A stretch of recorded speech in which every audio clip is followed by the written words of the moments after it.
अच्छा मुझे बताइए ये जो आपने वर्ल्ड वीज़ा सर्विसेज खोली हैं इसमें आप क्या-क्या सर्विसेज दे रहे हैं?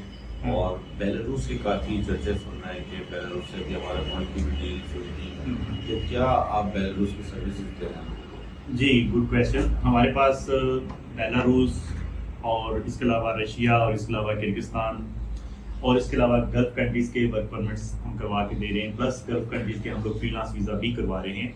स्पेशली जो यहाँ से पाकिस्तान से हम लोग कर रहे हैं ज़्यादातर काम जो किर्गिस्तान का कर रहे हैं और फिर साथ में बेलारूस का कर रहे हैं। तो जैसे आपको पता है कि बेलारूस एक यूरोपियन कंट्री है, वहाँ पे काफ़ी लोग जाना चाहते हैं और एक ऐसी कंट्री है जो कि आसानी से पाकिस्तानीज़ को वीज़ा दे रही है और 100% अभी इसकी रेशो भी चल रही है। काम की अगर बात की जाए तो काम ज़्यादातर वहाँ ब्लू कलर जॉब्स हैं जिसमें कंस्ट्रक्शन फील्ड में लोग जा सकते हैं, पैकिंग में जा सकते हैं, लोडिंग में जा सकते हैं और इसके अलावा जो है कोई हेल्पर में जा सकता है, ठीक है? इस तरह के काम है। अगर कोई स्किल्ड वर्कर है तो वो भी चाहिए वहाँ पे। उसकी रीज़न क्या होती है कि उनके अपने जो लोग होते हैं वो वहाँ काम नहीं करते, वो आगे यूरोपियन कंट्री में चले जाते हैं। तो इसलिए उनकी अपनी कंट्री में लेबर की शॉर्टेज रहती है जिसमें कम से कम $600 से लेके $800 तक जो है सैलरी मिलती है।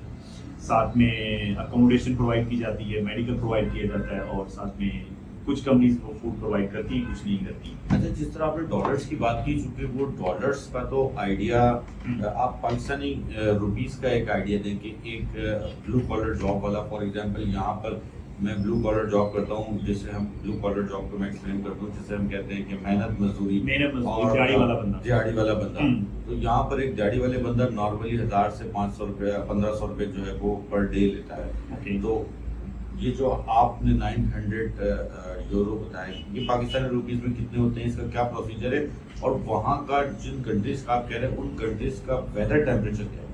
देखो, वेदर तो आपको पता है कि जो यूरोपियन कंट्रीज हैं या जो रशियन स्टेट्स हैं वहाँ वेदर तो ठंडा ही होता है, ठीक है? और स्नो वगैरह भी होती है विंटर में। और अगर जो स्किल्ड बंदा है अगर वो यहाँ पे 1000 या 1500 या 2000 रुपीज़ अगर एक दिन में बना रहा है तो वहाँ पे वही बंदा जो है वो अगर पाकिस्तान में मान ले वो कम से कम 30 से 50,000 को कमा रहा है तो वहाँ पे वो कम से कम 2 से 2.5 लाख पाकिस्तानी कमा सकता है अगर स्किल्ड बंदा है तो, जिसमें इलेक्ट्रिशियन आ सकता है, जिसमें प्लम्बर आ सकता है, जिसमें टेलर आ सकता है, ठीक है? इस तरह के जो स्किल्ड वर्कर हैं। जो अनस्किल्ड वर्कर हैं वो ज़्यादातर जाते हैं इसमें हेल्पर में, फिर हेल्पर की जो सैलरी होती है वो कम से कम 1.5 लाख के आस से स्टार्ट होती है। अच्छा ठीक है। जी।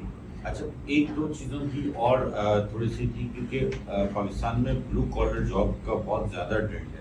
हर दूसरा तीसरा आदमी जो कि स्टडीज की मुकम्मल नहीं तो ब्लू कॉलर ही जॉब कर रहा है, ब्लू कॉलर ही जॉब कर रहा है। तो क्या आउट ऑफ कंट्री में ब्लू कॉलर्स के अलावा पाकिस्तानियों के लिए जॉब नहीं है?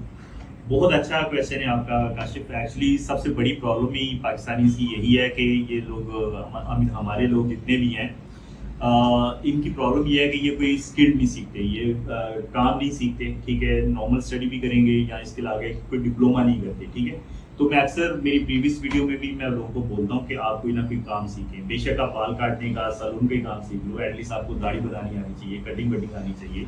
तो जो स्किल्ड वर्कर होता है, जो हुनरमंद आदमी होता है, उसकी वैल्यू होती है। अनफॉर्चुनेटली हमारे पास इस टाइम पाकिस्तान में स्किल्ड वर्कर की जो है वो शॉर्टेज है। एक्चुअली हमारे लोग इतने हुनरमंद नहीं हैं, पढ़े लिखे भी कम होते हैं, इसलिए जहाँ भी जाते हैं फिर उनको नॉर्मल जॉब्स ही मिलती हैं, ठीक है?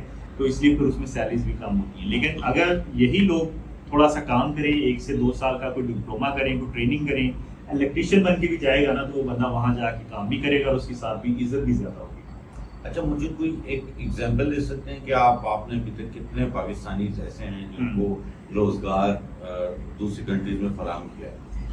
यार वेल सबसे पहले तो आपको पता है कि मैं दुबई में रह रहा हूँ पिछले 18 साल से, तो मेरे ख्याल में अभी मैं काउंट तो नहीं कर सकता लेकिन हज़ारों के हिसाब से मैंने पिछले 17-18 साल में लोगों को दुबई में जॉब्स वगैरह प्रोवाइड की हैं। इसके साथ साथ गल्फ की बाकी कंट्रीज़ में भी मैंने काफ़ी लोगों को जॉब्स प्रोवाइड की हैं, वो वीडियो में कवर्स भी कर सकते हैं।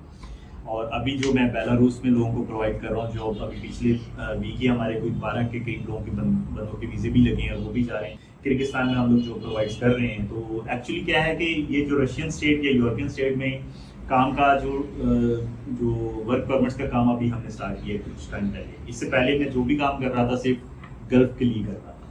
तो अब क्योंकि पाकिस्तानीज़ के वीज़ा बंद हो गए हैं दुबई के लिए तो थोड़ा सा हार्ड हो रहा है, तो इसलिए हम लोग कोशिश कर रहे हैं कि लोगों को ऑल्टरनेट कुछ ना कुछ ऑप्शन दें, ताकि जो बाहर जाना चाहते हैं उनकी हालात से परेशान होकर तो एटलीस्ट वो वहाँ जाके 1.5-2 लाख रुपया अर्न कर सके और अपनी फैमिली के लिए कुछ ना कुछ कर सकें। अच्छा, एक और क्वेश्चन था।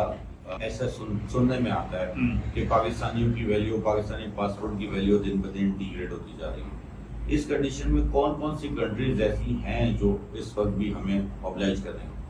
यार सबसे बेस्ट तो इस टाइम जो ऑब्लाइज कर रही हैं आज़रबाईजान है। वो हमेशा पाकिस्तान के साथ है और हमेशा उनके दरवाजे पाकिस्तान इसके लिए खुले होती हैं।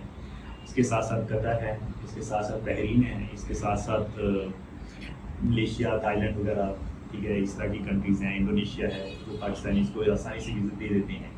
इसके बाद आगे चले जाएँ तो फिर थोड़ा सा हार्ड हो जाता है बाकी कंट्रीज में। ठीक है, और कोई क्वेश्चन आपका? चलें जी, बहुत शुक्रिया दोस्तों। मजीद आप लोगों का कोई क्वेश्चन हो तो आप कमेंट्स में पूछ सकते हैं, व्हाट्सएप पे मैसेज कर सकते हैं या फिर ऑफिस पे आ सकते हैं। Thank you.